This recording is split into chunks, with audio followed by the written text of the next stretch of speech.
भारत रत्न और पूर्व प्रधानमंत्री अटल बिहारी वाजपेयी जी की जयंती पर देहरादून में भावपूर्ण कार्यक्रम आयोजित किया गया। इस कार्यक्रम में मुख्यमंत्री पुष्कर सिंह धामी ने शिरकत की और दीप प्रज्वलित कर अटल बिहारी वाजपेयी को श्रद्धासुमन अर्पित किए।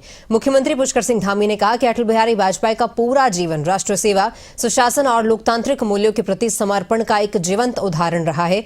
उन्होंने कहा कि वाजपेयी जी एक ऐसे नेता थे जिनका सम्मान हर दल और हर वर्ग के लोग करते थे। मुख्यमंत्री ने कहा कि उनके दूरदर्शी नेतृत्व और विचार आज भी देशवासियों को निरंतर प्रेरणा दे रहे हैं और भारत के विकास के रास्ते को एक नई दिशा दिखा रहे हैं।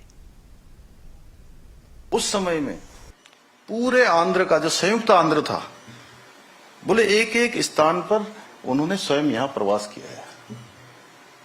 तो सच में कितना कठिन काम होगा जब उस समय में इतने साधन नहीं थे, इतनी व्यवस्थाएं नहीं थी और एक एक व्यक्ति से उनका लगाव था। एक बड़ी पीढ़ी का, जैसा आपने अभी प्रेम बड़ाकोटी जी ने देवेंद्र शास्त्री जी का, शोभन सिंह जीना जी का या गजेंद्र दत्त नैथानी जी का, ऐसे नाम हमारे उत्तराखंड से लिए। ऐसे पूरे देश के अंदर अनेक अनेक लोगों का जो है उन्होंने उनके व्यक्तित्व को बढ़ाने का काम किया। उनको समाज के क्षेत्र में, राजनीतिक क्षेत्र में उनको प्रोत्साहित और आगे बढ़ने का अवसर दिया। और ये जो इनकी जो पंक्तियां हैं, गीत नया गाता हूं, गीत नया गाता हूं, मुझे उनके शब्द जीवन की प्रत्येक चुनौती का सामना करने के लिए प्रेरित करते हैं और कठिन से कठिन परिस्थितियों में भी राष्ट्र सेवा के मार्ग पर अडिग रहने का संकल्प है, उसको हमेशा स्मरण दिलाते हैं।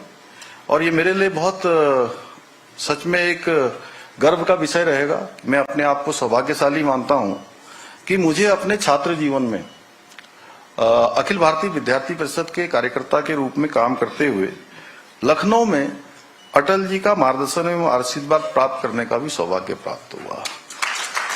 और उनके जब वो लखनऊ से अटल जी लोकसभा का चुनाव वहां खड़े होते थे, उस चुनाव में एक छात्र के रूप में भी, एक विद्यार्थी परिषद के कार्यकर्ता के रूप में मुझे भी उसमें सम्मिलित होने का अवसर मिला। और उनके व्यक्तित्व में सागर जैसी अथाह गहराई थी। बहुत बार मिलते थे। ऐसा बाद में थोड़ा कठिन हो गया, लेकिन शुरुआत में बहुत आसान था।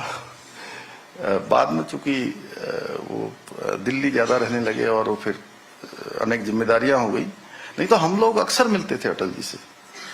तो हिमालय जैसी विराट ऊंचाई भी उनके व्यक्तित्व में थी। भाइयों बहनों, अटल जी ने भारत को एक सशक्त, आत्मनिर्भर और समृद्ध राष्ट्र बनाने का मार्ग प्रशस्त किया। चाहे वो पोखरण का परमाणु का परीक्षण हो, स्वर्णिम चतुर्भुज योजना हो या प्रधानमंत्री ग्रामीण सड़क योजना हो, जिसका सबसे अधिक फायदा हमारे जैसे प्रदेशों को मिला।